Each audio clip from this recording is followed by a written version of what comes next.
Let's talk about what happens with increased tariffs and the potential impact to vendor shows.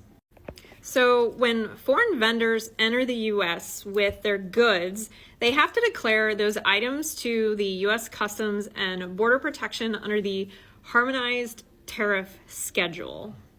That essentially determines how much of a tariff they have to pay. So vendors participating in trade shows, they're responsible for paying the applicable tariffs when goods enter the U.S. This would be done through a customs broker who helps facilitate the process.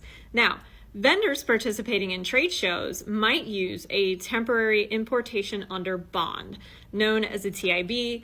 This allows them to bring the goods into the U.S. without paying duties, provided that the goods are exported or disposed of under the Customs and Border Protection when they leave the country after the event.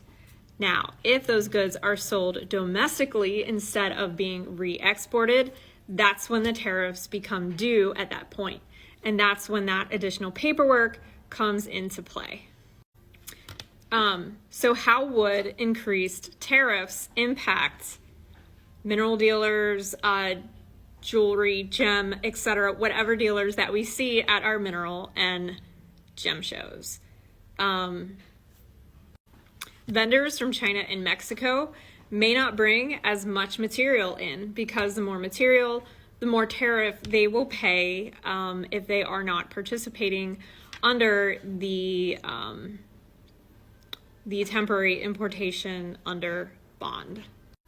We may see shifts in supply chain, so vendors might start sourcing from countries or even shifting their importation to other countries to bring it into the U.S. via other supply chain ways. So we might see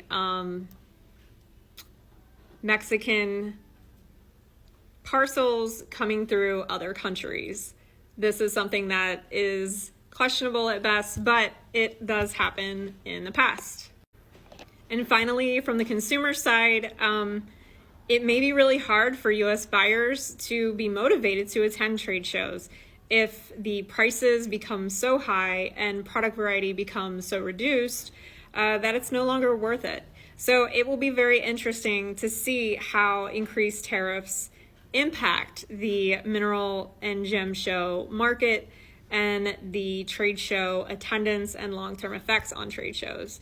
I think this is something we really have to consider going forward. I know our company likes to consider our inventory 6, 12, 18 months in advance, and this is potentially a little nerve-wracking, to be honest. So just FYI, the more you know.